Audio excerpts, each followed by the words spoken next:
Good afternoon, everyone. I'm Blair Rubel, and I'm Vice President for Programs here at the Wilson Center. And I'd like to welcome everyone on behalf of Jane Harmon, who is the President and CEO of the Wilson Center, and Will Pomerantz, who leads our Rule of Law initiative.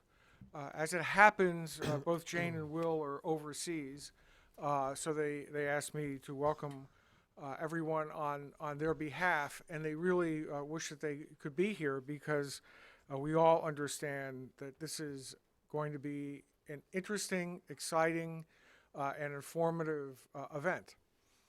The struggle against corruption, along with the fight against terrorism and the collapse of national borders, has already emerged as a major defining issue in the 21st century.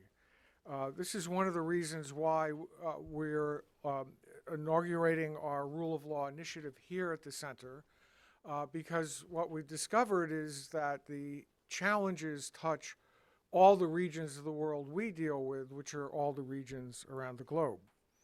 And virtually every program at the Wilson Center, both regional and our thematic programs, we've all found ourselves dealing with the issue of corruption and rule of law and transparency and accountability.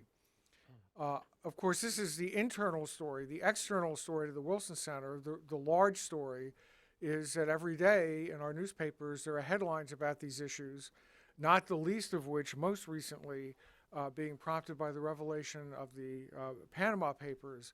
But even before and long after the Panama Papers may fade from view, these issues are going to be of critical importance. So we will continue to do programming here at the Wilson Center on issues of rule of law. And in fact, tomorrow there's material outside about this.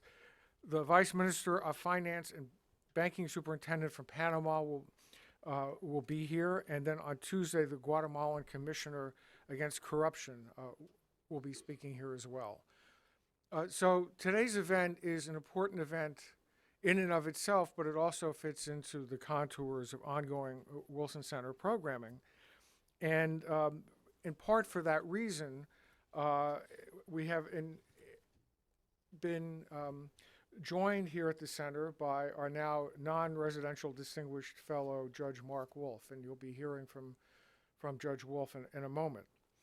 But turning to the discussion this afternoon, the U.S. is going to be participating in a major anti-corruption summit next month in London, and it will be dealing with refining and reinvigorating a global anti-corruption agenda.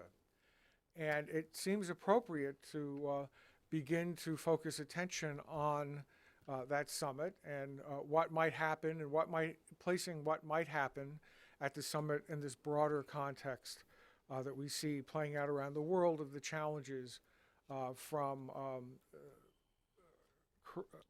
corrupt practices, but more importantly, and for us this is really the important issue, from the challenges of being sure that we have law-based governance structures everywhere. So this event is particularly timely, and I want to thank our partners in convening this event, Transparency International and Integrity Initiatives International. So I want to thank them and welcome everybody, and also the Czech Ambassador of the United States, Peter Gandalovich, I believe, is here, and we welcome the ambassador. I am now going to turn the program over to Judge Mark Wolf from the District of Massachusetts and the Chair of the Integrity Initiatives International. He will be moderating the discussion, setting the stage, leading the discussion. It will be his program. And as I said, we are honored that he has joined the center in the capacity of a distinguished fellow. And his presence, I think, underscores our commitment to future programming on these issues. Thank you very much. Good afternoon. If I were back in Massachusetts and I said good afternoon, people would say, good afternoon, Your Honor, and be engaged. You could try good afternoon. I know I'm out of my jurisdiction, but make me feel at home. Good afternoon. Somebody with a Boston accent. Right. I'd like to thank Blair Ruppel and the Woodrow Wilson Center for this wonderful opportunity to present this program today. I'd like to thank and introduce Maggie Murphy from Transparency International based in Berlin. Would you stand up? Our partner in this enterprise. I am honored to have recently become a distinguished fellow of the Woodrow Wilson Center, whose CEO, my longtime friend Jane Harmon, I know really did want to be here today, but she's in Africa with a long-standing commitment. I recently received yet another title as Chair of Integrity Initiatives International, or III. It's becoming known. III's mission is to advocate for the creation of international anti-corruption court and related measures like the measures we'll be discussing today, I expect, and to forge a network of young people from around the world dedicated to combating corruption. Its board and its international, well, its board is chaired by me. Its international advisory board is chaired by Justice Richard Goldstone of South Africa. And we had an excellent program on the proposed court here on February 3rd. It's wonderful that we can build on this and continue the Wilson Center's commitment to devoting its fabulous resources, human and physical, to this issue of combating international corruption. And I look forward to our future collaborations, Blair, as you do. I hope it won't sound too lawyerly or judgy for me to take slight exception to something that Dr. Ruppel just said, or the way he phrased it. He said, the struggle against corruption, along with the fight against terrorism and the collapse of national borders, has already emerged as one of the defining issues of the early 21st century. I would actually say that those are three facets of exactly the same issue. And this insight was eloquently expressed by Prime Minister David Cameron of the UK in an address that he gave last July in Singapore. He said, and I'm sorry I don't have the accent that would make this even more impressive, think of all of our efforts to drive global growth, and then consider the fact that corruption adds 10% to business costs globally. Then think of all of our efforts to tackle global poverty, and then consider what happens when corrupt governments siphon off all the benefits and proceeds of growth that rightly belong to their people.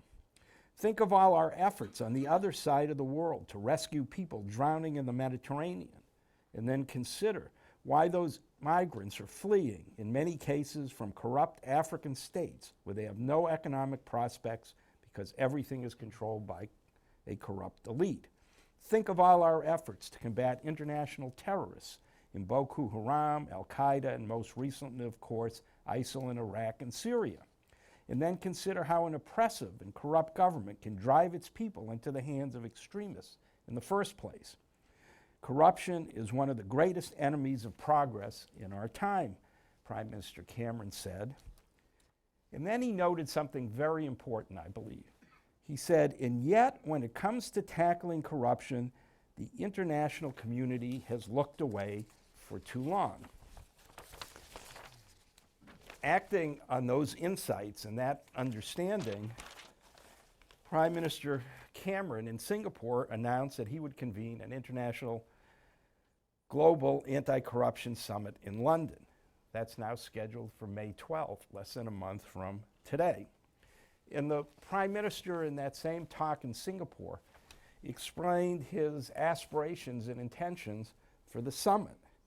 He said he wanted it to be a summit where I hope the whole world can work together to strengthen all the tools that we have to take on corruption, to put fighting corruption at the heart of our international institutions, to support the investigators and prosecutors who can help bring the perpetrators to justice, to maximize the way we use international aid, to drive better governance and to fight against corruption, to make the rules and practices which govern global commerce even more resilient to threats from corruption, and to give more support to those in business and civil society and the media who are working to fight corruption.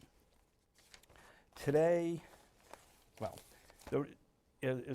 Blair said, as is evident to everyone, the recent publication of the Panama Papers demonstrates the urgent importance of the summit and Prime Minister Cameron's prescience in convening it.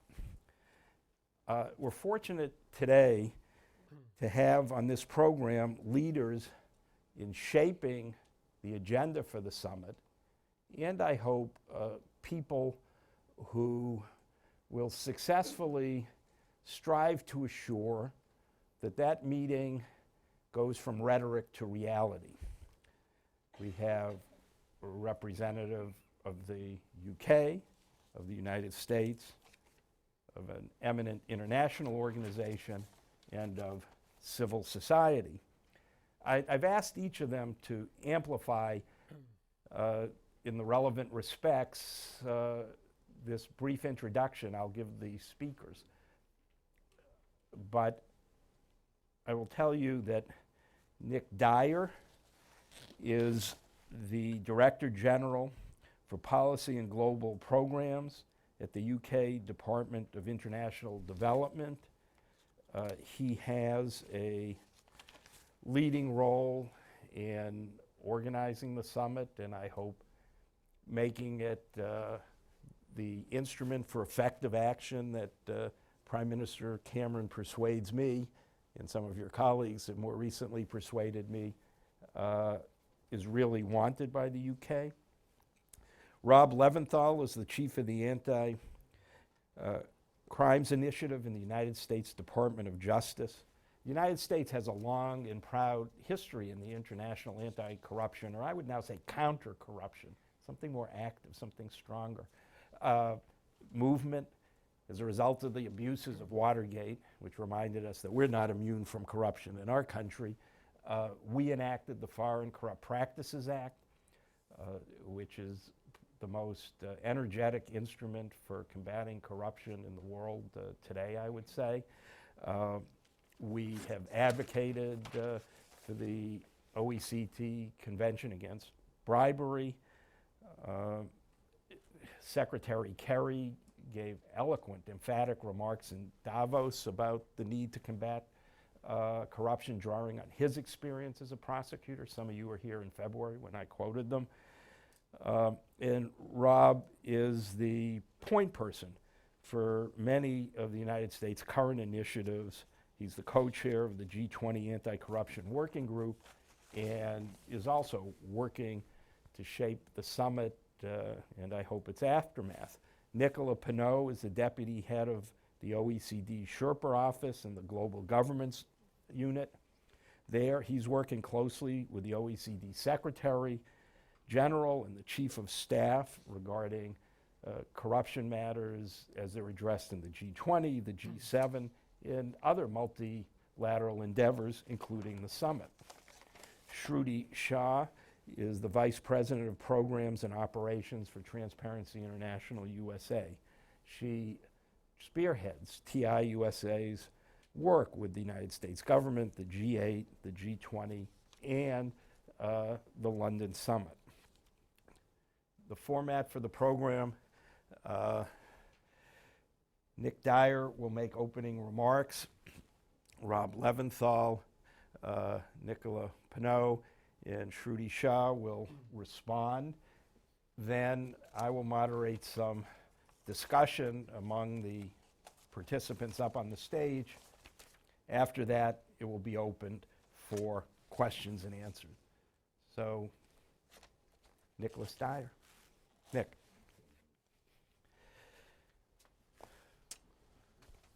So, Judge Wolf, thank you very much for that introduction. And can I just echo your thanks to Blair Rubel, the Woodrow Wilson Centre, for putting on this event. And actually, I'd like to thank Transparency International actually as well for all your commitment and support to this agenda. The Judge Wolf, he quite politely said, well, can you amplify, why are you here? I mean, what brings you to this stage? So I'd say two things. The first is that as a member of the UK government, I'm part of the UK government that provides development assistance to countries overseas.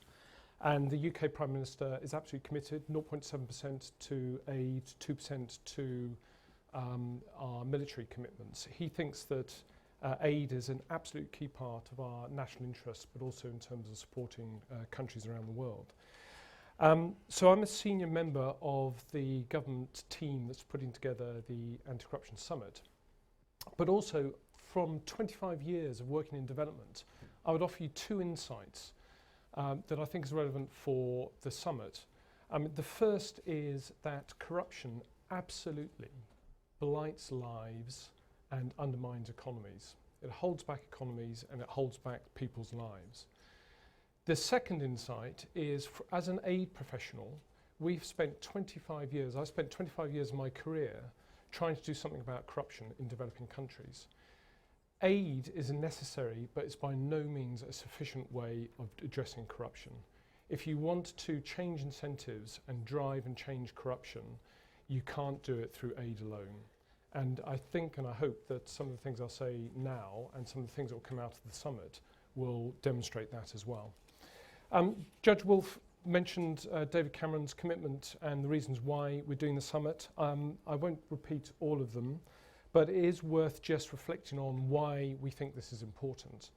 So we know that corruption leads to resource misallocation. It wastes firms' time and resources, cultivating relationships with officials which otherwise are spent on bribes. It lowers investment. Foreign and domestic firms and investors are scared off by the unpredictable costs of corruption. Rampant corruption signals to investors that the rule of law and property rights are very weak in a country, making investment there a risky proposition. And lower investment means lower growth. It reduces competition, efficiency and innovation. Rent seeking means that favoured companies don't compete on market signals alone, whilst new firms face high barriers to entry. And above all, it makes poverty worse. Corruption lowers the income potential of the poor because there are fewer opportunities, but it affects absolutely everything, including getting a job, a family's ability to send their child to school, or getting access to basic health care. Tackling corruption isn't just morally right, it's economically right too, and that is why the Prime Minister is so committed to doing this summit. So on the 12th of May, Prime Minister David Cameron will hold the world's first international anti-corruption summit with the aim of galvanising a global response to tackle corruption. It will be the first summit of its kind, bringing together world leaders, business and civil society to agree a package of practical steps to do three things. First, expose corruption so there's no place to hide. Second, punish the perpetrators and support those affected by corruption. And third, drive out the culture of corruption wherever it exists. So the summit, we hope, will address issues including corporate secrecy, government transparency, the enforcement of international anti-corruption laws, and the strengthening of international institutions. The UK is ready to commit to tackle corruption in the long term, and the Prime Minister is confident that the summit will bring together leaders from across the world and focus on international action to meet the summit's objectives. The UK will invite G20 countries, the leading international organisations in the field, and a wide range of other countries which are leading the fight against global corruption or have a pivotal role to play in strengthening the international response to corruption. When we know that acting to stop corruption shouldn't have to damage business, jobs and growth, in fact, the effect can be the opposite. As we've seen in Britain, where tackling corruption hasn't held back growth, it's actually boosted it. So what can be done? As a way of illustrating perhaps some of the potential in the summit, let me give you some examples of what we've done from a UK perspective. Since 2010, the UK government has done 4 things I want to highlight. First, it's led the way on tackling tax evasion and tax avoidance, bringing in more than £2 billion from offshore tax evaders. Second, it's been the first member of the G20 to establish a public central registry of company beneficial ownership information, which will go live in June 2016, and has pushed, and we have pushed, our G7 and G20 partners to do the same. Third, the UK has introduced some of the world's strictest legislation on bribery through the Bribery Act in 2010, making it a criminal offence for a company to fail to prevent a bribe being paid. And fourth, it's co-chaired the UN panel that puts tackling corruption at the heart of the new UN development goals and transform the way the international community fights poverty. This is all about getting our own house in order. This isn't only about what's going on in other countries, it's about also what is going on in our own. And the work to get our own house in order is ongoing. In the last week, the UK government has brought forward plans to introduce a criminal offence for corporations who fail to stop their staff facilitating tax evasion. For the first time in the UK, companies will be held criminally liable if they fail to stop their employees from facilitating tax evasion. We've recently confirmed plans to create a cross-agency task force to investigate all the evidence of illegality that has emerged from the so-called Panama Papers that Blair mentioned. And just last week, the government has agreed with most of the Crown dependencies and overseas territories on giving the UK authorities access to their national registries, setting out the beneficial ownership of companies listed there. So for the first time, the UK police and law enforcement agencies will be able to see exactly who really owns and controls every company incorporated in those territories.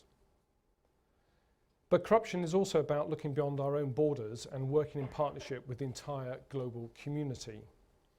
In the UK, my own department, the Department for International Development, is already investing more than £190 million over the next 3 years to help developing countries investigate and prosecute corruption and hold governments to account.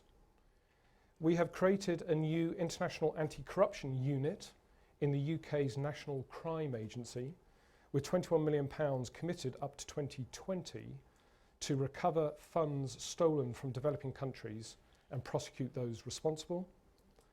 And we're working with the OECD, who we'll hear from in a minute, and the G20 to finalise an international plan to stop companies from artificially shifting their profits across borders to avoid taxes.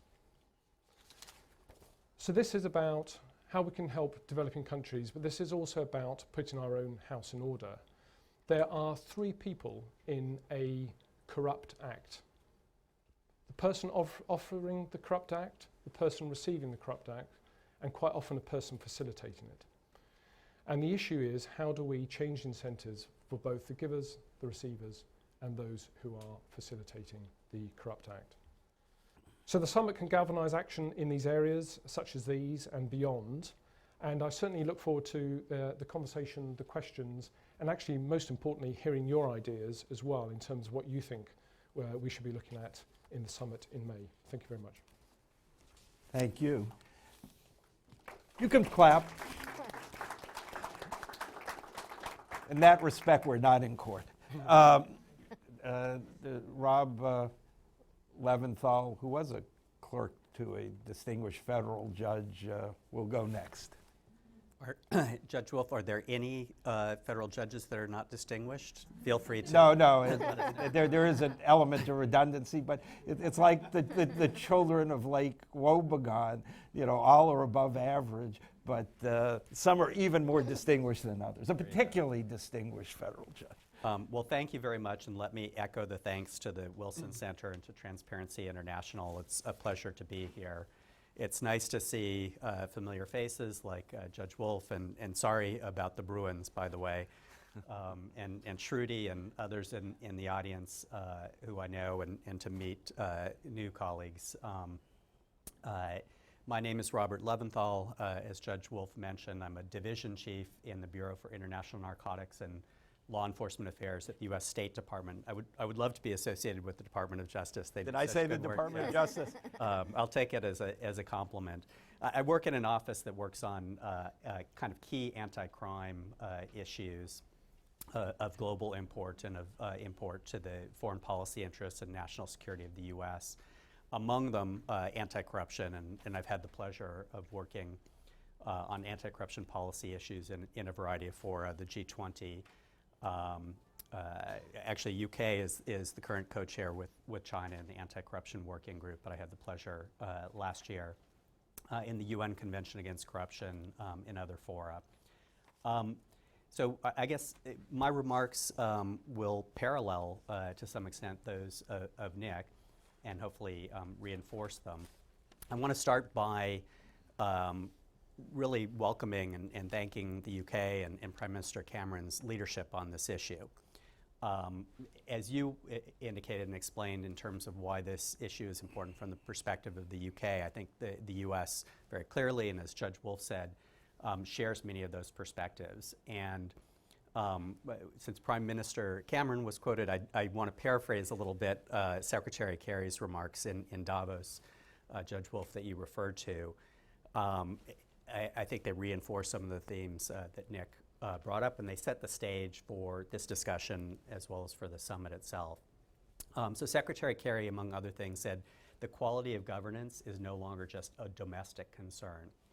He said that corruption threatens global growth, global stability, and global futures. And he said it's a social danger, a radicalizer, and an opportunity destroyer. And he said that corruption complicates every diplomatic, security, and social priority of the US government. So there's really a great interest now, both at the State Department and in the administration as a whole, in this issue. There's been interest for quite some time and action by the US within domestically and within international frameworks. But I'd say the summit is very timely and corresponds to this very profound interest and activity right now. It's not a new field, I think, or a new issue for the UK. It's not a new issue for the international community or for the US. The US, for example, has been working on this in a very multifaceted way for years. We've been building the international standards, working with colleagues from other countries, from the UN Convention Against Corruption to the Anti-Bribery Convention, regional standards at the Financial Action Task Force. You raised the theme of turning rhetoric into action. That's one of the challenges as well for these international standards, not just for a political meeting like a summit. So we've tried to push, once we have these standards established, once we have countries signed up to treaties, how do you push implementation? How do you take these words and turn them into actions? So we've been very active in supporting the development of peer reviews for the international standards that serve as a mechanism to gauge the compliance of countries with those standards and push them to enact the laws and then to use them in practice to enforce them. Sometimes there's, let's say, the will but not the way. And so the United States, and within that the State Department, has supported capacity building. We spend hundreds of millions of dollars a year on anti-corruption and related good governance technical assistance for countries around the world.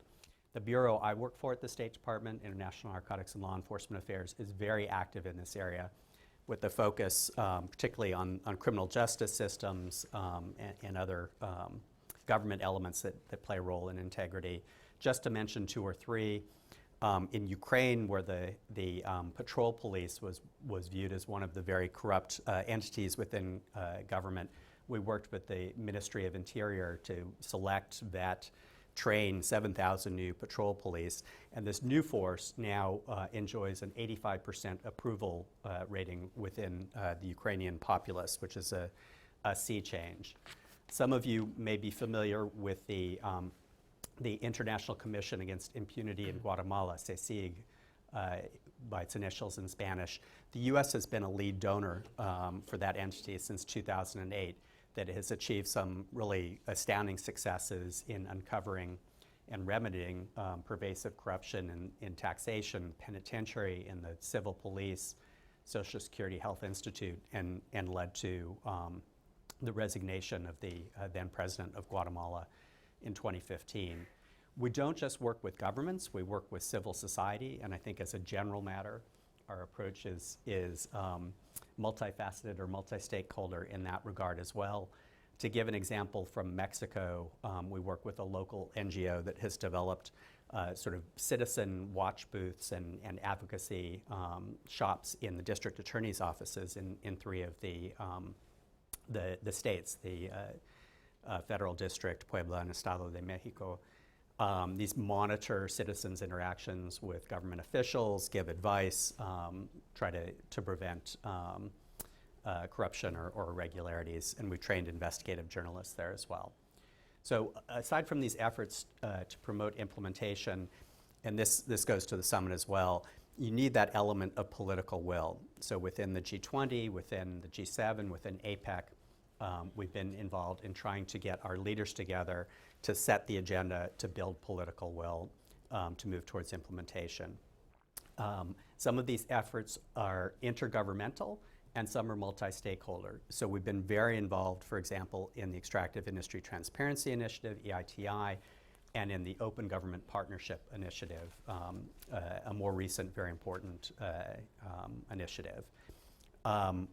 We've been very active enforcing our foreign bribery laws. We're a leader in that in enforcement actions, and in the area of asset recovery, which I'll speak more about later.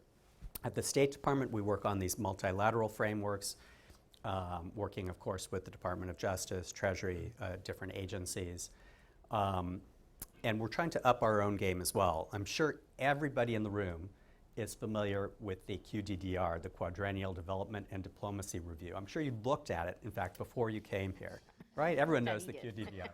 Anyway, it's this every 4 years effort to look at improving how we do business at the State Department and at USAID, our bilateral development agency. But the QDDR highlights corruption and talks about the need to equip ourselves at the State Department to very effectively engage other countries, to integrate this into our country's strategies, to train ourselves to do a good job in working on this issue. And in doing all of this, as I said, we engage not only with governments, but with business and civil society.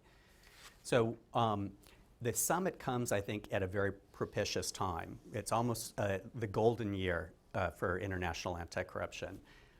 That has a risk because it makes the agenda very crowded. It also has potential benefit, which is mutual reinforcement. But there was a ministerial level meeting of the OECD Working Group on Bribery, which made some important decisions about enforcement of international bribery standards. The G20 we mentioned. This year we'll see the formal start of the second round of reviews for the UN Convention Against Corruption, focusing on prevention, which is very important, and on asset recovery, in which there's a great deal of interest.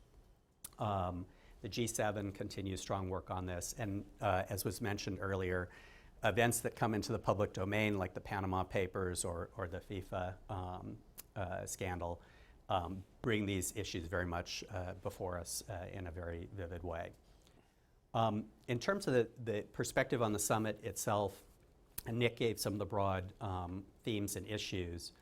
I think some of the things that we think would be important to talk about at the level of our leaders and to see continued follow-up on. And some of them may be new, others are well-established work streams, let's say, but if this can galvanize further efforts, it would be very important. I want to start with 3: asset recovery that I mentioned, enforcement, and financial transparency. So asset recovery, I think we, the US, we, the international community, have made a great deal of progress. We'd love to see more. There are practical tools that countries can consider. Some of them the US has, some other countries are experimenting with. Non-conviction-based forfeiture, shifting the burden where it's difficult to otherwise proceed, ensuring that countries are using informal cooperation, law enforcement to law enforcement, financial intelligence unit to financial intelligence unit cooperation, and acting proactively, not just reactively, when there's an emerging need. I think there's room to talk about a couple of models that have arisen. One in the Arab Forum on Asset Recovery, which the US, the UK, and other G7 countries were involved in, and then the Ukraine Forum on Asset Recovery. This is the idea when there's a sudden emerging need, like a change in government, for assistance on asset recovery, that you bring together very quickly all of the relevant jurisdictions so they can start making the contacts, so they can start understanding each other's laws, so they can start working both bilaterally and multilaterally or multi-jurisdictionally on trying to recover the proceeds of corruption that have been stowed abroad. So this has been helpful in the context regionally, whether in the Arab countries or in Ukraine. Question is, can we talk about transforming that into a more global model? And then finally, in the Finance for Development agenda at the UN, there are conversations about transparency and accountability in the return and the management of returned assets. And I think that's an important conversation to have either at the summit or going forward. The next issue is enforcement, and I'll try to be brief. I think, as I said, we're proud in the US to have a very good record here on enforcement of foreign bribery. There are countries that ought to be because of the size of their economies and their economic activity abroad that should be parties to the Anti-Bribery Convention, should belong to the Working Group on Bribery. Love to see the summit and other processes bring some of these countries in. But even the countries that have laws on the book, and the countries that are in the Working Group on Bribery, too few have completed cases. I think perhaps only half of the parties to the Anti-Bribery Convention have completed foreign bribery cases. On beneficial ownership transparency, I know Shruti and perhaps others will get to this, but there's a lot of room for work, and I think the UK is showing great leadership in this area. But how do we advance the implementation of global anti-money laundering standards, including those at FATF? How do we tackle this issue of abuse of legal entities and making sure that beneficial ownership information, if not public registries, which is an avenue that the UK has pursued, but making sure that our law enforcement has access and can follow up. And then looking at particular areas like real estate, for example, where there's been a lot of press, and how do we address abuse there?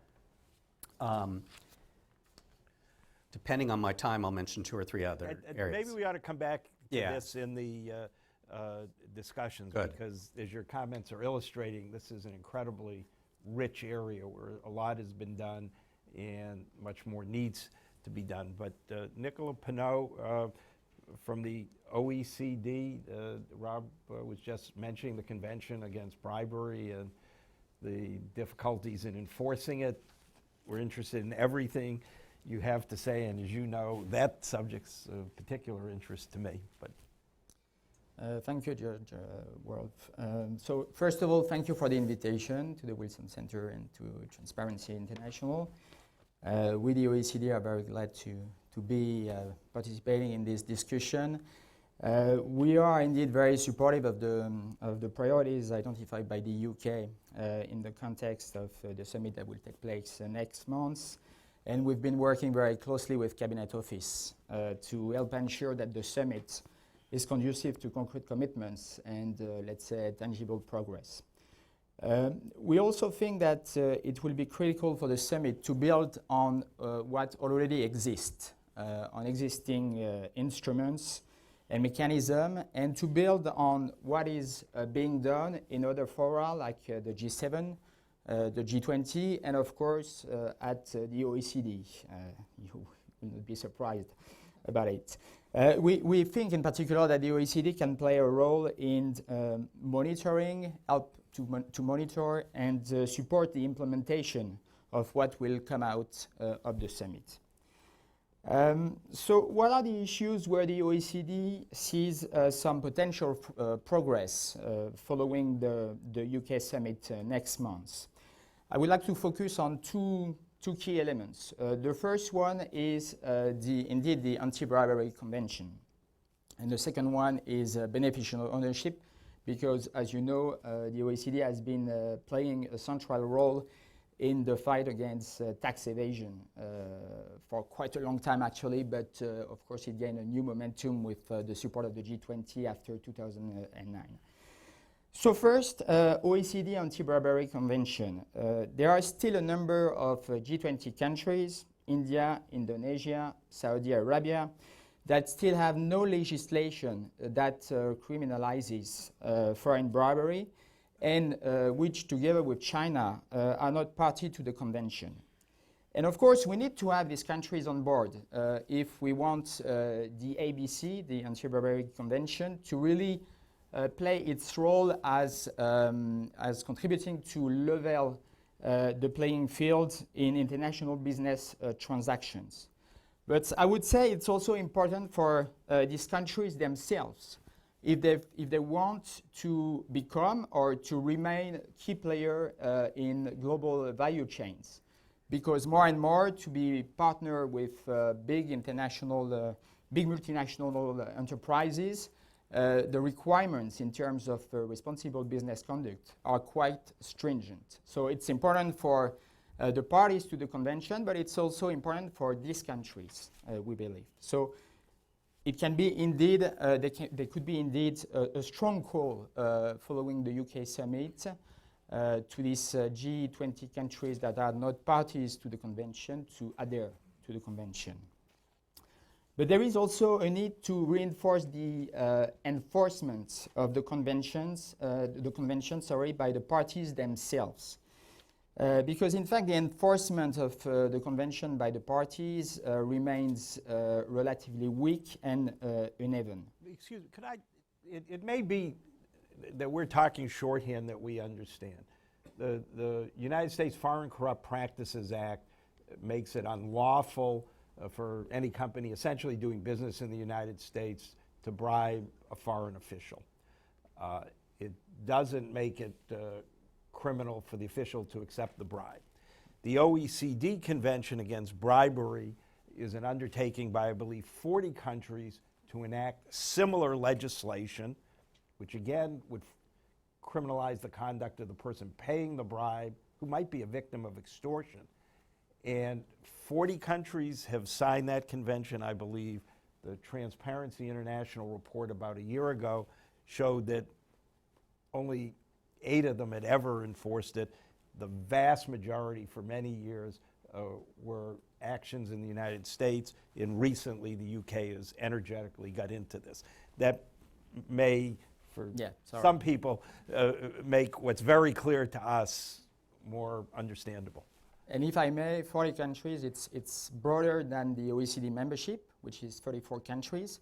So it means that some emerging countries are actually parties to the convention, like Argentina, Brazil, Russia. So there are still there are still a few important emerging countries that are parties to the convention.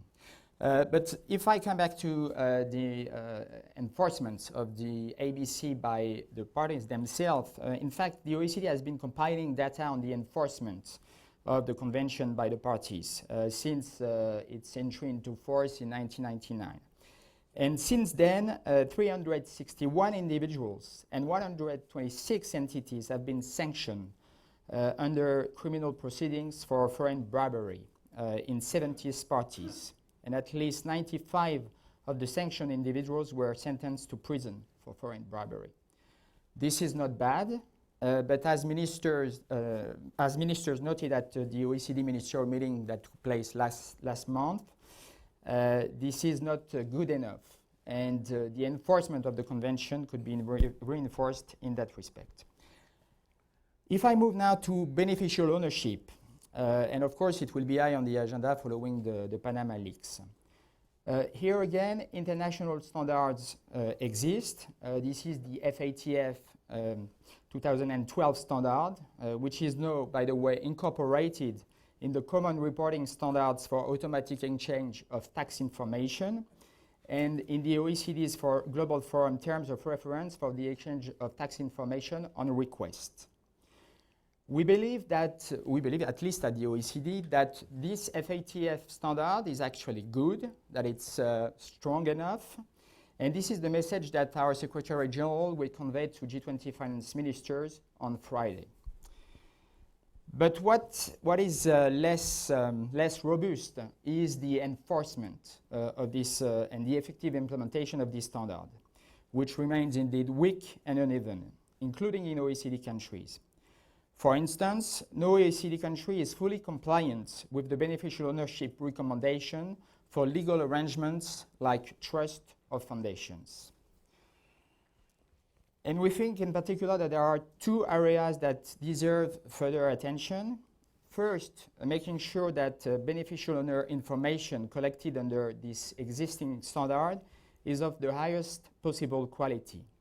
Secondly, making sure that beneficial ownership information can be used by all relevant governmental agencies.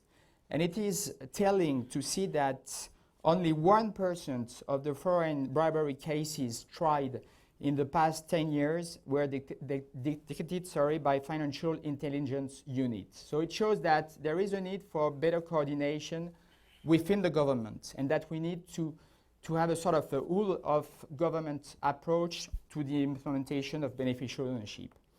And we at the OECD, we have set up the Oslo Dialogue, which provide this sort of platform to enhance the cooperation among various agencies, from tax authorities, financial intelligence units, anti-corruption law enforcement authorities, and of course the police. And the work done in the Oslo Dialogue, the work done on the common reporting standards that will be implemented in 2017-2018, and also the work that is done in the Global Forum on Tax Information. I think all these can contribute to the discussion at the UK summit. So I will stop there. I just would like to mention that the OECD is also very supportive of some other elements of the UK summit, integrity in the governance of sport, and we've been working very closely with the UK authorities. Mutual legal assistance also, which is absolutely key for the enforcement, including of the ABC, as well as integrity in big infrastructure projects. Thank you very much. Shruti Shah will give us a perspective from civil society. Thank you so much, Judge Wolf. And I'd like to echo everyone's thanks to Blair Rubel of the Wilson Center, especially my thanks to Judge Wolf and Frank Vogel, who's sitting right there, without whose hard work and persistence this event would have never happened.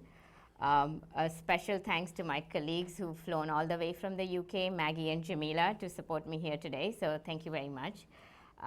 The President and CEO of Transparency International USA, Claudia Duma, who's also here supporting me, and my friend and colleague, Jackie de Gramont. There are also several civil society organizations in the audience here today, Global Financial Integrity, the One Campaign, the Century, who are all working with us on the summit. So my special thanks to all of you as well. I'd really like to start by talking about the Panama Papers. The massive leak of 11.5 million files, dubbed the Panama Papers, really show the vulnerability of the financial system and how easy it is for public officials around the world to hide their identities using anonymous companies, often aided by a network of bankers, company formation agents, and other lawyers. But it's not just Panama and other tax havens that provide vehicles for kleptocrats to hide their identities and launder their illicit gains.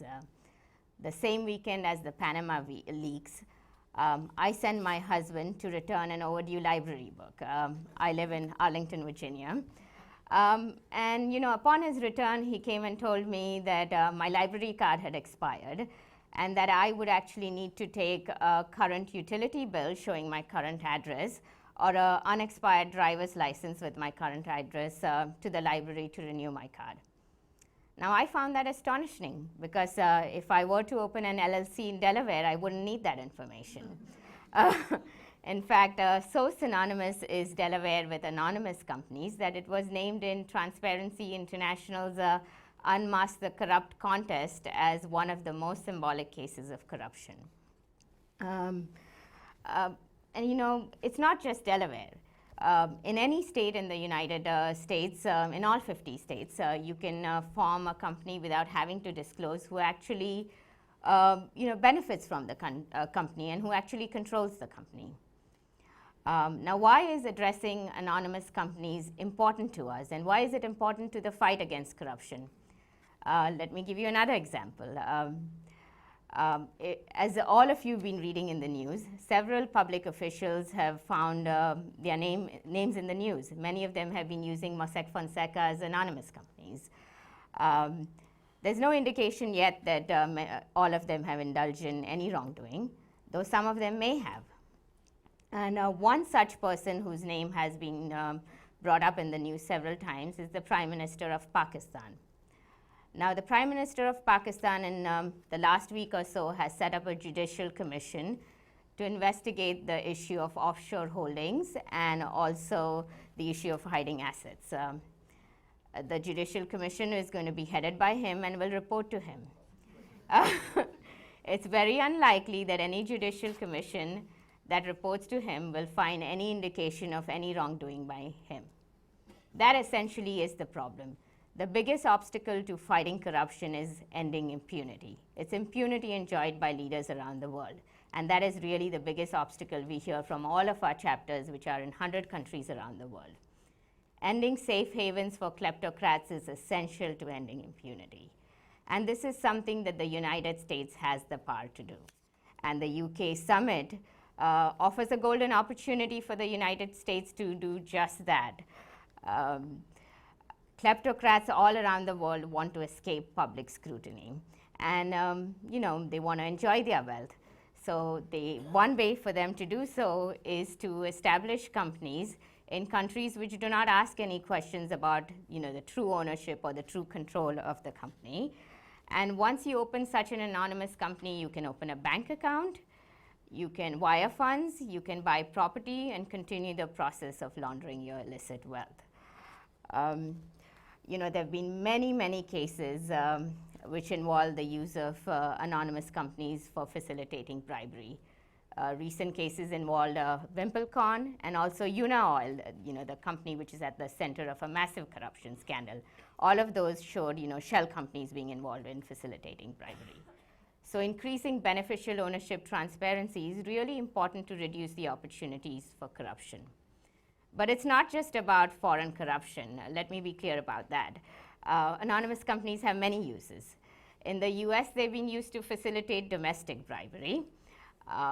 If any of you remember our former Louisiana Congressman, William Jefferson, who famously got caught with $90,000 of bribe money in his freezer, well, he used anonymous companies based in Delaware and Louisiana to take in nearly $500,000 in bribes.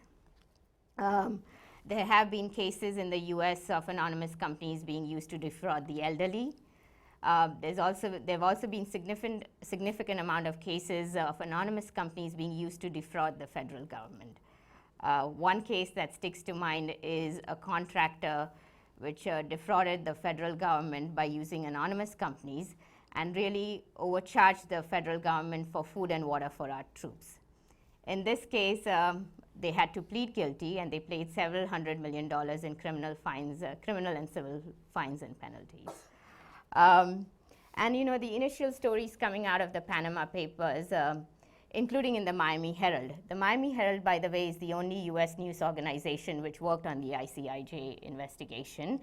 And the initial stories coming out of the Miami Herald show the use of anonymous companies to buy real estate in the US. They also show a lot of connections to money laundering and other crimes. Nearly half of the expensive real estate in the US is owned through anonymous companies. What this means to an average US citizen is, say, if you're an average citizen, a teacher, a nurse living in a city like Manhattan or New York, you can't afford to buy a house. It causes upward pricing pressure.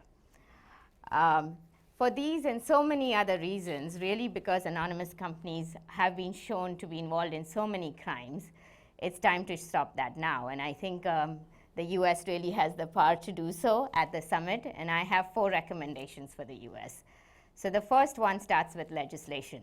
There is legislation pending on the Hill right now, introduced by Representative Maloney and Senator Sheldon Whitehouse, which would require states or Treasury to collect, update, beneficial ownership information on company formation and make it available to law enforcement. At TI USA, we've actually set up a web page on what the Panama Papers mean and really how does it affect the ordinary American citizen and what they can do about it. And we are encouraging people to write to Congress really about this issue. And we've got a sample letter. We've also got a sample tweet. If any one of you wants to tweet at Jeb Hensarling, who's the chair of the House Financial Services Committee, feel free to use our sample tweet. The second is really the role of gatekeepers. And by that I mean, gatekeepers like people in the real estate industry. They absolutely should be required to do some due diligence on buyers' identities and the sources of their funds. They are not currently required in the US to do that, and I think that is absolutely essential. My third recommendation revolves around the role of financial institutions. While financial institutions in the US are required to do some customer due diligence, they don't have an explicit rule currently requiring them to determine or verify the beneficial owner of their corporate clients. Now, Treasury did propose a rule in 2014. 18 months after the rule was proposed, it has still not been finalized. I read recently in the wake of the Panama Papers that they said they were looking forward to finalizing the rule soon.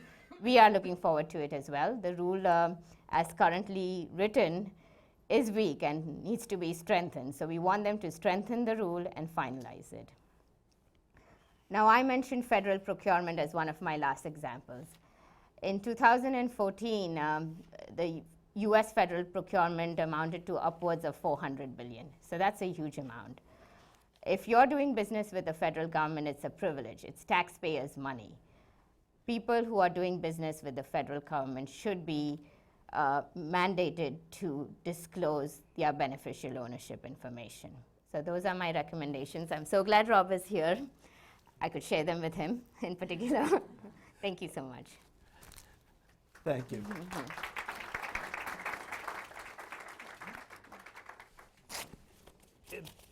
Let me put something on the table, but let me react briefly to what you said.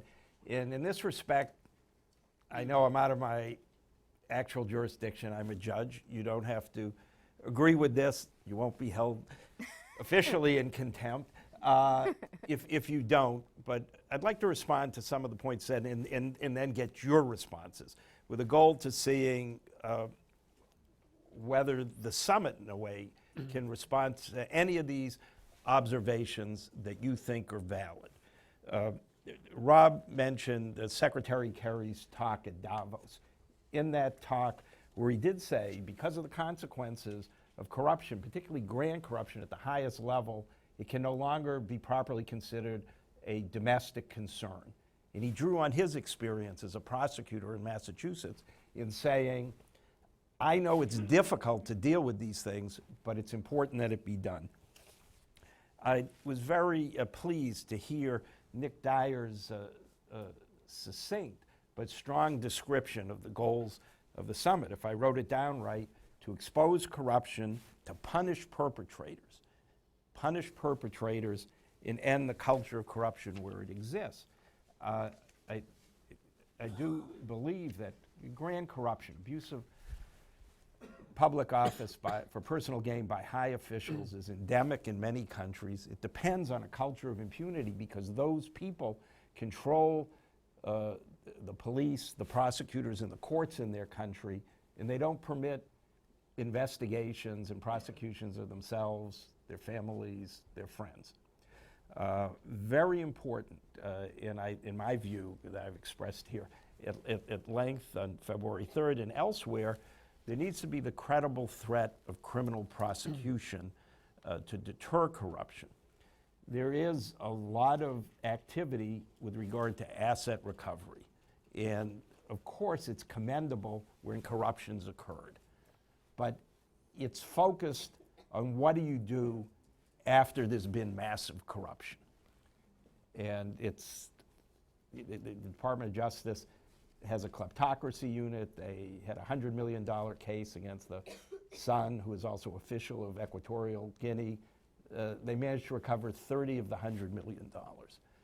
On one hand, it's a milestone, and on the other hand, how much of a deterrent will that prove to be to others? The Panama Papers provide sensational detail of many things that have been known, that powerful leaders are very wealthy, and frequently the wealth is held in the name of their children. There have previously been newspaper articles about Putin's daughter being a billionaire and owning a good part of Moscow. Now there's added evidence. But it's important, I think, to recognize, in my view, that transparency is not an end in itself. I sit in my chambers under depictions of Supreme Court Justice Louis Brandeis, who famously said, and Prime Minister Cameron's echoed him, sunshine is the best disinfectant. That may be true in the United States and the UK, where there are prosecutors in courts that will take that information, translate it into evidence, and convict people, and create opportunities for more honest people to get elected. But when that evidence was recently, a couple of years ago, developed in Turkey, the prosecutor gets removed by the target of the investigation.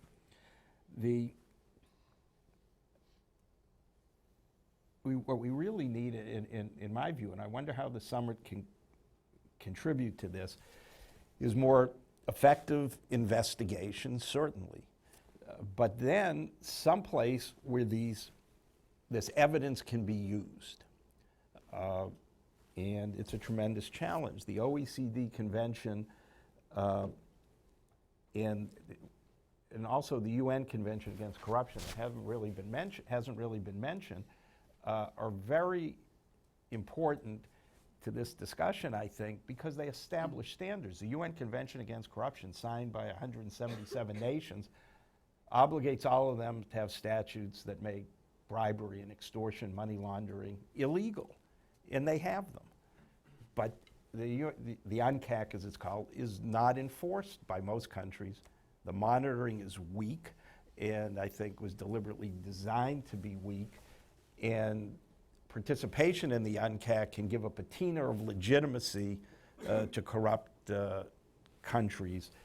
And I wonder how that can be, or I ask how that can be eroded. I think strengthening monitoring of existing obligations and then strengthening mechanisms to use the evidence of criminal activity, in my view, is very important. It's why I have advocated the creation of this International Anti-Corruption Court. But I put to the panelists, is it important to improve the enforcement of these existing instruments and the laws enacted by nations?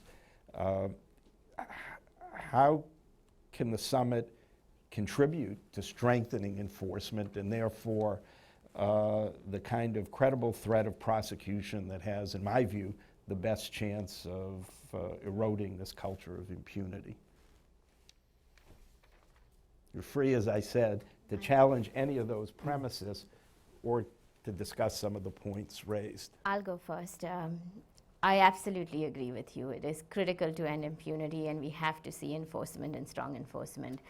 And that's tough. As you pointed out, in many countries, the whole country is so captured by the elite that it is really difficult to hold them accountable. We are actually seeing maybe a success story in Brazil right now, and there'll be lessons to be learned from that. I think it's crucial to have an impartial judiciary. It's crucial to get people engaged, and it's crucial to have civil society who can monitor and hold people accountable. But also crucial from our point of view is to end safe havens for corrupt people elsewhere in the world.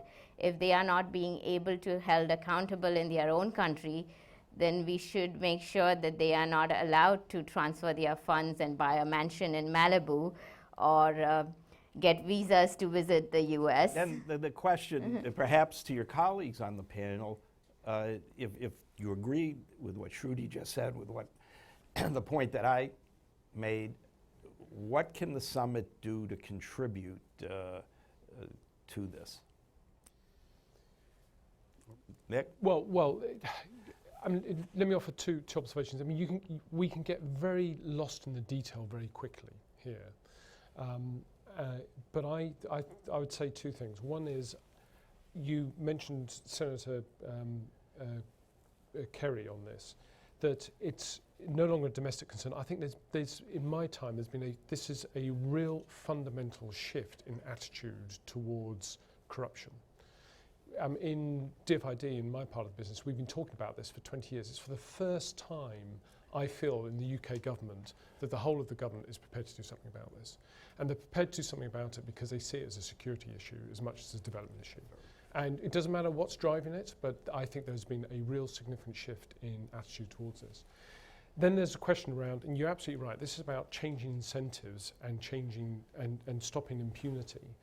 And the risk of this debate is that people think there are magic bullets out there in terms of easy solutions that will stop this, and there aren't. It's a combination, as you know, as everybody knows, it's a combination of beneficial ownership, it's a combination of visa denial, if that's the answer, it's a combination, you mentioned the non-conviction forfeiture, it's a combination of all these things in terms of how do you change people's incentives and attitudes towards corruption. Now, hopefully, the summit will raise the profile of this, reinforce the importance of it in terms of why we need to do this, in terms of changing it, and start introducing some of these examples of how we can start changing impunity. Whether it's going to change it overnight, we'll see. I'll pick up on a couple of issues, in part because they were issues that I wanted to reach earlier, but wanted to respect the time. This issue of denial of entry, the idea that countries should have legal authorities, and the U.S. has legal authorities, to deny entry to our countries, in effect to deter corruption, to send a strong signal so that the corrupt do not have unlimited ability to come and enjoy the fruits of their corruption. I think trying to get more countries to understand the power of that kind of tool, to adopt the requisite legal authorities, to use it, and although this is more complex and brings in interesting legal and security issues, to look for ways to collaborate, because many of these tools are strong if one country uses them, but the more countries you have building that coalition, because if you can't travel to one country, maybe there's another country where you can bank or where you can send your kids to education or something else. So many of these tools, whether it's in the money laundering area, whether it's in denial of entry, the more you can build out the number of countries using them, or where it's possible, collaborating.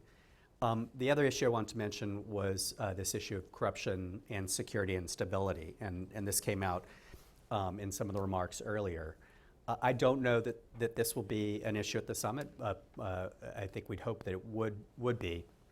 But whether it is looking at corruption in security assistance, whether it's training of security forces and inculcation of integrity measures, this is a dialogue looking at the way, as Secretary Kerry has said, that for example, the Nigerian military was really hollowed out and made much less able to address Boko Haram.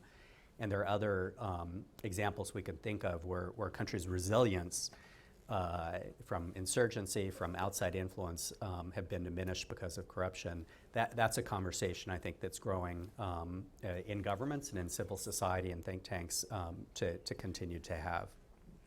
This security point, I think, is worth noting, because worth emphasizing. Indignation, corruption that was accepted as a way of life, high-level corruption, a way of life for generations in many countries, say Egypt and Ukraine, for example, is not accepted by the younger generations now. Indignation at corruption is toppling leaders, some of whom have been allies of the United States and the UK, in Egypt, for example, but also in Ukraine. And in the process, not just destabilizing those countries, but creating grave dangers for world peace and security. So within the United Nations framework, that's a legitimate reason for the international community to be involved. And I think, I would say to Nick Dyer, probably why after 25 years of seeing something so obvious to you, high-level people around the world are waking up to it. But still, and it was a Freudian slip when I introduced Rob as being from the Department of Justice. I guess I'm the only person sitting up here who ever served in the Department of Justice. I was an assistant to the Attorney General after Watergate. I was a prosecutor of corrupt public officials. That's how I became a judge 31 years ago. And I have tremendous admiration for everything you've been doing and applaud the efforts to intensify it and make it more successful. But there, in my view, is inadequate discussion and attention to the potential and importance of the criminal law. And it's not the background of anybody here. We all come from this from our own perspectives, but it is missing link in a chain that has to be, without interruption, to strangle this beast.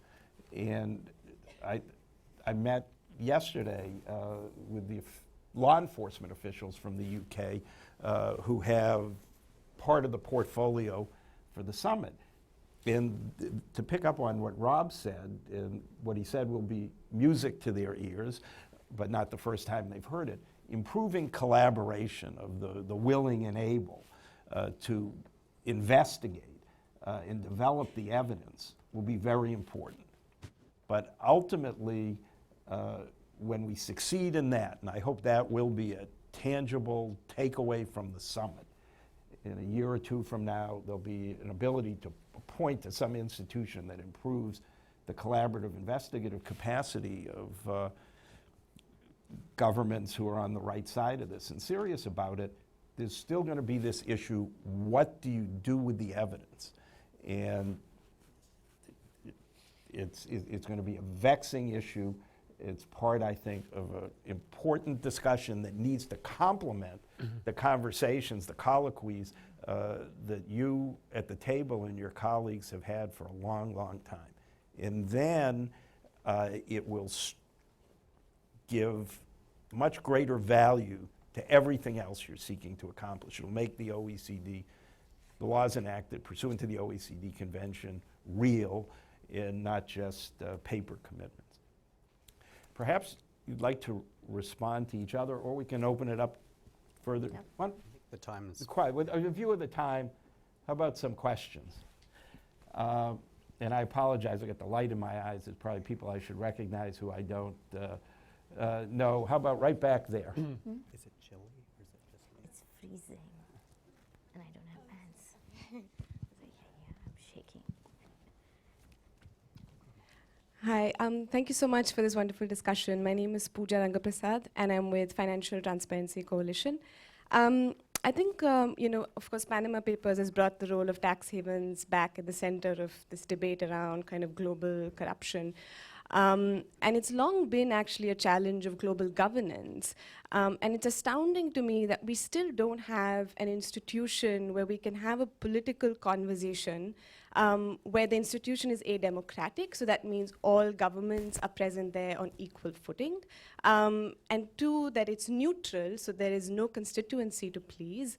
And three, that it's transparent, which means that all stakeholders can follow these discussions, hold our governments accountable for the position. And there was a proposal last year in the financing for development process by developing countries to have a UN Intergovernmental Tax Commission. And we know developing countries are some of the worst impacted by such mechanisms. And yet we see this sort of colonial system where rich countries get together in OECD or G20, Do you make have the standards. do you have Yes, a question yes, I at was the end giving of the all this, context which is for people who very may not be interesting? familiar. You'll So be my on the question- next panel. Yes, sorry. So my question, I suppose, to is both the officials from the US and UK government is why is there resistance to partnering with developing countries as equal partners in a forum such as the UN? Thank you. I'll say, so I can't speak to the merits of that particular proposal, not because I'm constrained or because I'm being coy. I'm not familiar with it, and my strength is not in the tax area. So I won't use too much of your time in case Nick or others have a comment. I mean, we do work on an equal footing on all of these issues with developed and developing countries, so that Nick or perhaps Judge Wolf, Nicolas mentioned the UN Convention Against Corruption, bringing together countries from around the world, 179 or so states parties who negotiated the instrument, who meet to collaborate and to press each other on implementation. Nick would like to respond to There are this. other, and Nicolas, from the perspective of OECD, may talk about some of the bodies that bring together a diverse set of countries on tax issues in particular.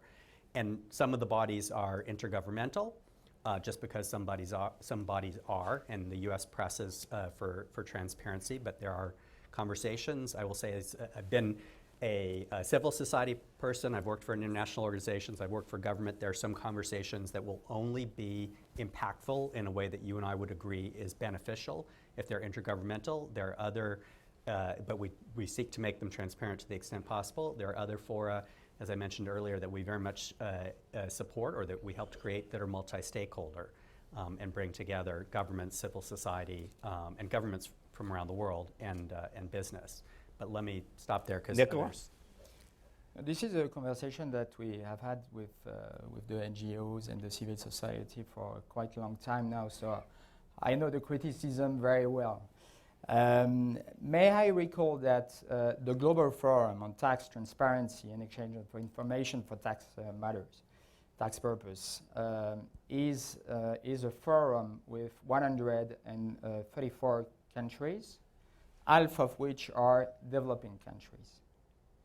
They are going through a peer review according to an international standard, all on an equal footing. They are assessed against the same criteria, the same standard. So I don't really see the sort of real elements that underpin your statement. And if we think about tax avoidance, which is the BEPS, the famous base erosion and profit shifting initiative that has been supported by the G20, we are currently developing what we call an inclusive framework for the implementation of BEPS. BEPS was endorsed by G20 leaders last year. And this inclusive framework is open to all interested jurisdictions on an equal footing. Thank you. Let me call on Frank Vogel, who's one of the engines of today's meeting, too, a co-founder of Transparency International. Thanks. I'm a very small engine and I have a very simple question. Don't you think this summit would be great if you had civil society at the table? We've been doing this for 20 plus years. We can't even get civil society at the table to help in the official rounds to monitor the UNCAC. Isn't it time that there was recognition that citizens are in fact going to make a difference, and without public support you won't get any of the reforms? So to the UK and to the US, how about having us directly at the table instead of standing out in the street?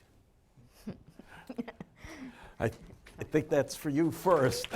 Well, think of the challenge. There are two things I would say in response to that. One is we would like to think that we've involved civil society in the preparation and the thinking and the in terms of what's going to come out of the summit. The second is there are 2 days to this summit, so there is the leaders at the formal leaders element, but there's also a day where we are going to be engaging with civil society in the second day. So we are trying to create a space for civil society at this event. In my understanding, well, maybe, I don't, Rob, do you want to speak to this? Or?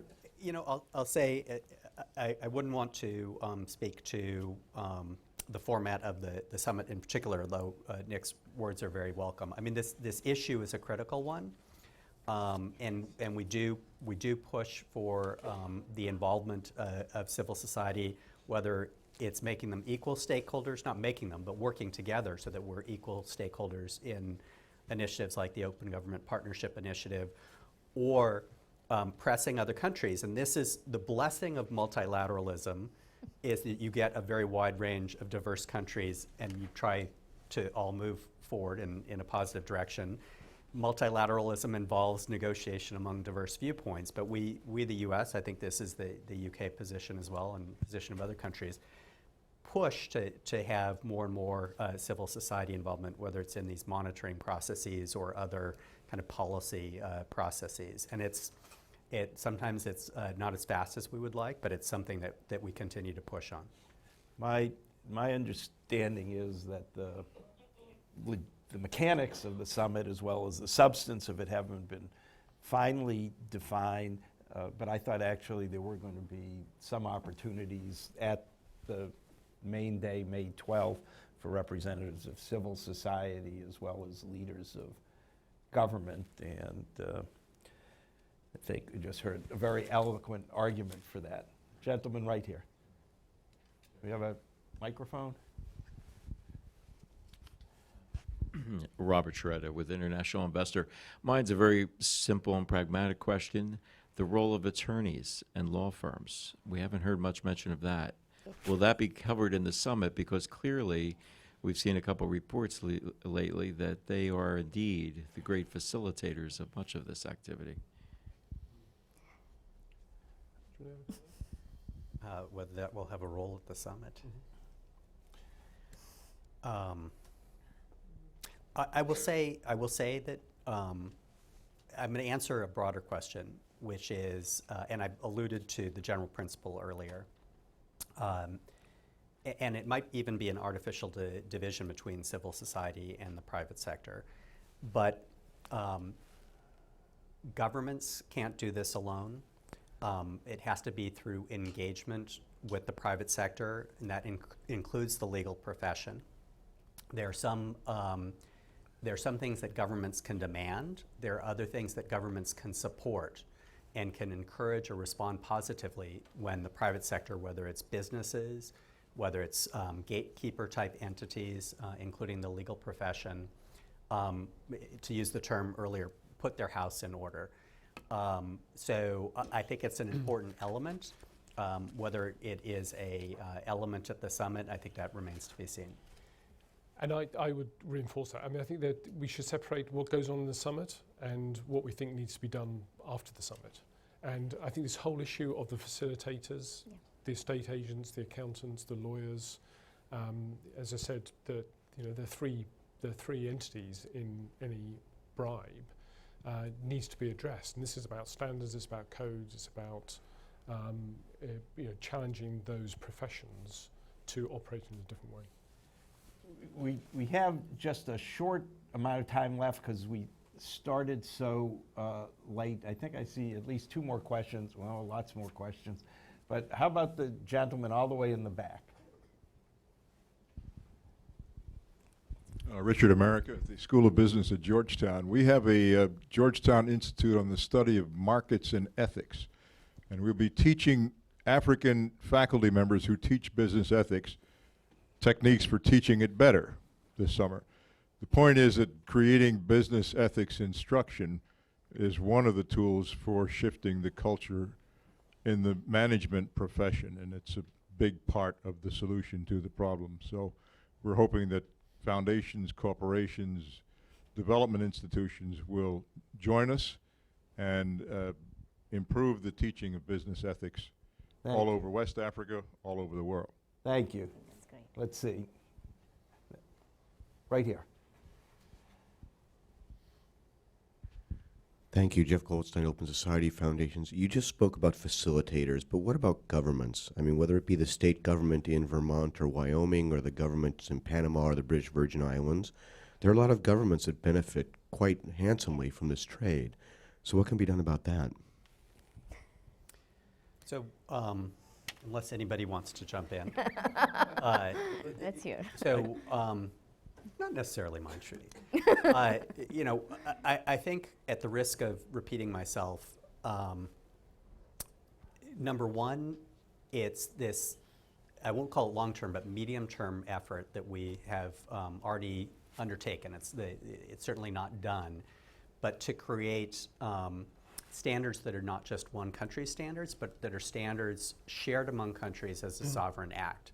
It creates a roadmap, it creates a leverage, it creates a possibility for peer pressure in the absence of an international anti-corruption court. But I don't mean to cut you off, but I may be able to help you at least on my personal view on this.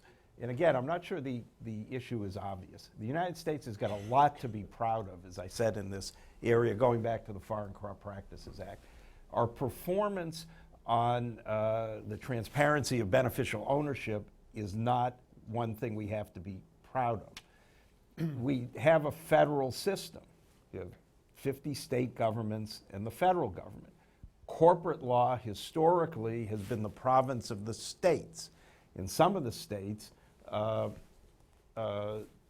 find it beneficial, profitable, to have laws that are friendly to hiding beneficial ownership. There could be national legislation on the federal level that would preempt state laws that would end those practices or erode them. It's difficult to enact. Some, but not all businesses oppose such laws.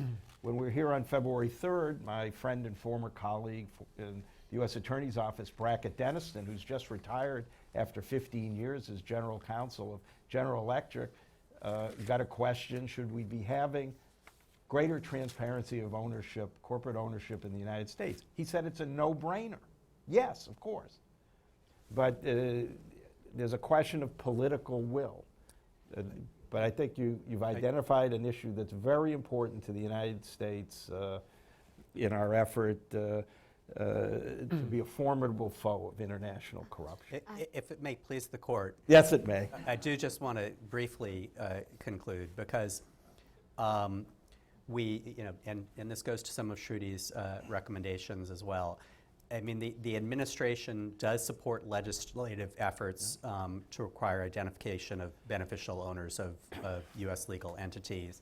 There is a proposed rulemaking enhancing customer due diligence, and I understand Shruti's impatience, which is understandable.